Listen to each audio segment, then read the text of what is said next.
done with it too. Yeah.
All right, good morning, everyone.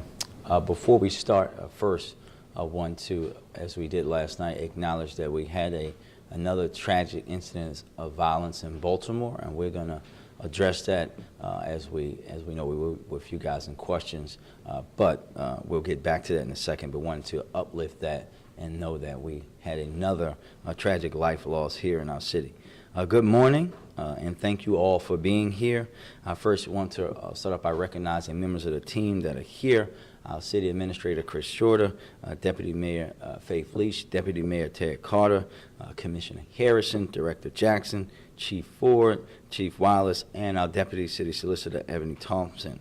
When Deputy Mayor for Public Safety, Sonny Schnitzer, who we all miss, even though I know she's watching and I talk to her all the time, left to join the DOJ in February, it created a vacancy in a key position in our administration. We then embarked on an intense and highly selective process to identify our next deputy mayor.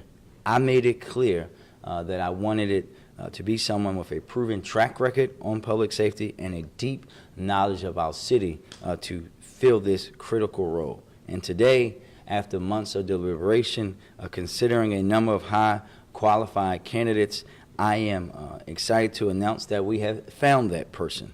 I have selected Mr. Anthony Barksdale to serve as our new deputy mayor for public safety. As a native Baltimorean, public safety expert, and longtime proponent of proactive and constitutional law enforcement, Tony is one of the smartest and most knowledgeable crime-fighting professionals that we can bring to the table. The only thing that I don't like about Tony is his choice of high school. Deputy Mayor Barksdale rose up through the ranks at BPD to become Deputy Commissioner of Operations and Interim Commissioner under Mayor Rawlins Blake, and comes with a deep understanding of the unique challenges we face in Baltimore when it comes to public safety. He knows what it takes to make Baltimore a safer place for our residents. During his tenure at BPD, as you all know, homicides and violent crime both saw substantial drops. In 2011, Baltimore had fewer than 200 homicides for the first time in over 30 years. Equally as important, he knows that zero tolerance and stop and frisk policies of the past won't produce sustainable outcomes for all Baltimoreans. Like me, he understands the importance of implementing the consent decree, that prevention and apprehension are two sides of the same coin, and that the trust of our communities is vital to our efforts to build public safety in Baltimore. Tony knows that a comprehensive approach to violence is the only way that we're going to be able to achieve our shared vision for Baltimore. And I'm certain that he will act with urgency and leverage his expertise to get the job done in partnership with our already fabulous public safety leadership here in Baltimore, because Baltimoreans deserve nothing less than us assembling the best possible team for Baltimore. And thank you, and now I would like to turn it over to Deputy Mayor Barksdale for a few words. Sir? Thank you, Mr. Mayor. Good morning, everyone. First off, I want to say that this is great to be back serving Baltimore, serving the citizens. When I left the police department a decade ago, I felt that there was unfinished business, and thankfully for Mayor Scott, I have an opportunity to address that issue. I took this job because as a son of Baltimore, I care about our city, and I know that we are more than just the challenges we face. Baltimoreans deserve a city that they can feel safe in, a city where our young people, our businesses, and our communities can thrive. I wholeheartedly believe in the mayor's vision for a holistic approach to public safety that balances proactive, constitutional policing with proven violence intervention, reentry, and prevention strategies. I understand that we cannot go back to the failed zero tolerance policies of the past. The community trust is crucial to the effectiveness of our law enforcement personnel, and that the best way forward is in alignment with the consent decree. However, I understand the urgency that our residents feel to tamp down on violent crime and protect our communities. And I plan on leveraging my experience and hitting the ground running to fulfill the mayor's vision for a safer, better Baltimore in partnership with Commissioner Harrison, Director Jackson, Chief Ford, and Chief Wallace. Because together, I know we can make Baltimore a safer place for all. Thank you again, Mayor Scott, for this opportunity. I can't wait to see what the future holds.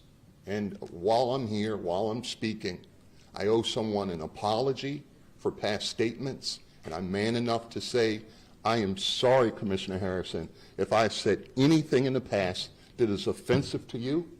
I want to work with you. I know we're going to work great together, and I want to move forward, sir. Thank you.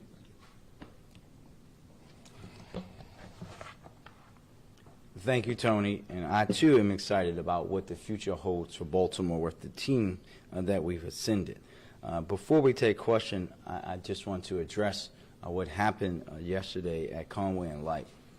The Baltimore that I am moving us toward is one where no one needs to stand on the corner asking for money, where those young people have better opportunities and to support to make it unnecessary. And some would say that this is as simple as clearing the corners or rounding them up or moving them along. It isn't. That impacts the same very law enforcement activity that has had it, and why many of those young people are on those corners in the first place. We've been addressing this issue long before yesterday, and I want to be very clear about that. But I'm not here today to get caught up in the complications. I'm here today to say we are not going to tolerate acts of violence, regardless of who is committing them. We're going to continue to connect these young people to jobs and opportunity. Today, we have an event at the Reginald F. Lewis Museum where we are working to provide other opportunities to young people who are squeegeeing, and we are offering today 40 city government jobs to young people who squeegee. To the young people who are out on those corners, I want you to know I understand why you're out there, but we don't want you to be. I don't want you to be. I want you to take advantage of every resource that we are offering you to get off of those corners. To the motorists and all those who have been impacted otherwise, we have been and we will continue to work to keep you safe. We're going to continue to have an increased, and I highlight that word, increased presence of city officials, African American male engagement, BPD, and otherwise to keep those corners and everyone there and motorists safe. We have been and will continue to enforce the laws.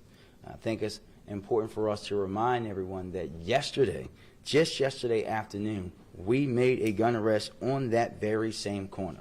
We're going to be proactively looking for unsafe criminal activity.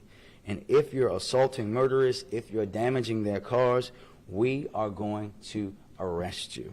And I'll turn it over to the police commissioner for updates on the investigation before we take open questions. Mr. PC? Thank you, Mr. Mayor. Certainly, we know this investigation is still ongoing. Detectives are still looking for evidence, looking for video. So we ask if anyone has any information or any video or any witness information, please come forward with that right away. Or you can do it anonymously by calling Crime Stoppers at 1-866-7-LOCK-UP. Once again, we're combing through a lot of evidence right now in search of the person who shot the victim on just yesterday. And once again, the mayor's office had an entire team out there with outreach yesterday at that corner, and before that, we were right there making an arrest of a person with a gun. And so we are demonstrating our proactiveness in dealing with this issue. What you can look forward to going forward is, and I have given specific directives to our deputy commissioner to make sure we create an enhanced patrol strategy that increases visibility at each of these locations where we know Squeegee operates. We want to make sure that we are enforcing the law, making observations, certainly for anyone carrying guns. We will make that arrest immediately when we see that. Anyone committing any crimes of damage to vehicles, assaults to motorists, and any other criminal violations, we will be there to make those arrests. So when you report that to us, we will come and we will investigate, and when we have these people, we will make the arrest for crimes committed. Once again, it's an enhanced visibility there. We want to make sure we can demonstrate tomorrow and any day after the same thing we did on yesterday by making an arrest of somebody with a gun. So with that, I'll turn it back over to our mayor. Questions? Mayor Scott, Yes, Mackenzie. I know that there was police activity there earlier in the day. You say that you're enforcing the laws, but we know this behavior itself is illegal. So why not ensure that those workers, kids, younger people, are not allowed to be there in the first place? Good morning. As we continue to evaluate, not only the codes that are in place, all the provisions of the code, we're looking at all the regulations and utilizing all of our resources to make sure that if we are enforcing that it is constitutional. You can't have some panhandlers where it is okay, and then others where we are enforcing it. However, the tragic incident yesterday escalated far beyond the panhandling, and it increased to the point where people are making decisions when they're faced with conflict to escalate that to violence. And everyone here stands on that notion that that is unacceptable. However, we are continuing to evaluate all the provisions of the code and regulations to formulate guidance as well as provide advice to the mayor on the best way to proceed forward. Mayor. May I ask a question of the commissioner? Commissioner Harrison, Deputy Mayor Barksdale has been critical of BPD Executive Command. We just heard him apologize here and give you a handshake. What about from you? Do you think you'll be able to work together? I can work with anybody. I can work with everybody. That's what real leadership is. This is about me focusing on the job I'm hired to do. I will continue to do that job as I have always done. I have been given strict assurances by the mayor that the deputy mayor is here to support, and I alone am the commissioner, and I alone make the day-to-day decisions for the Baltimore Police Department, and once again, the mayor has given me strict assurances that that will continue. My job now and every day is what it has always been, to only focus on the job that I'm doing. Thank you. Emily? In the past, Mr. Barksdale has also been critical of the consent decree. Does that give you any concerns as you were attempting to move forward while implementing that for the city? No, and I think, Emily, I think that Tony's been very clear that he supports the consent decree. You can go back and see his testimony at what we know as the DTF task force, where he talks about the need for constitution policing and highlights the fact that reducing violence in Baltimore and implementing the consent decree can be done at the same time. And Tony, I don't know if you want to address that as well, sir. Yes, sir. Thank you, Mr. Mayor. I was an outsider looking in when I made prior comments. You have to understand, I come from a time where we went under 200 homicides, and I get upset when I see the pain and suffering in Baltimore. So I acted irrationally, and I'm man enough to apologize to the commissioner, to anyone else that I may have offended. But I want to be here, and I wouldn't have come back if I didn't want to work for Mayor Scott, be with this team, and that team includes Commissioner Harrison. And he just laid it out to you. He's the commissioner, not me. I love that uniform, but I'm never going back to it. Mayor Scott has blessed me with this opportunity. He has set the rules that I'm going to follow. And I don't know some of you, but I march to the orders that are given to me. Mayor Scott, City Administrator Shorter, they have laid it out for me, and that's what I'm going to follow. But like Commissioner Harrison says he has a job to do, I have a job to do, and I'm going to support him. So the division, it's not going to happen. I'm with him, he's with me, we're with them. And that's the way it is. As far as the consent decree, I have made numerous statements. And I also, if we look at it, I applauded changes made to how the consent decree is being implemented in the future. So, yes. Sorry, go right ahead, sorry. No, I don't know, you or the mayor or anyone can answer. How do you define success when it comes to outreach for Squeegee work? I'll start, and then I'll turn to Deputy Mayor Leach. When you're talking about this outreach, right, you have to think about the difference. Every young person that's out there, or even adult that's out there, right, squeegeeing or otherwise, folks who are in vulnerable positions, whether they're homeless, when you're doing this intense outreach that our folks do from African American engagement and from the Mayor's Office of Homeless Services, every single person is different, right? And what that success looks like is, are you able to get that particular individual the needs that they need to be in a better place? That's what success looks like. Are you getting them higher? Are they staying higher? Are you getting them re-enrolled in school? Are you finding them housing, right? All of these factors that lead into these things. And I'll let Deputy Mayor Leach go into in depth about the things that we have been doing. This isn't new. The success we've had and how we're looking to expand that work. All right. Good morning, everyone. And thank you so much for asking that question about how we define success. Before we get into specific success metrics, I do want to acknowledge the staff from the Mayor's Office of African American Male Engagement. They are out on those corners every single day. They are out there on those corners every single day, doing the hard work to connect our young people to opportunity. This work is significant, and the work that we have done is significant. I also want to acknowledge the partners from the business community, community leaders that have stepped up to the plate and that have been working with us to connect young people to opportunities. So I want to talk a little bit about what we've done to date and what we will continue to do, which is the work. We are out on corners connecting one by one with young people who squeegee. We're working with them to develop personal growth plans. We're connecting them to credible mentors and making sure that they can access the resources that they need in order to connect with sustainable employment opportunities.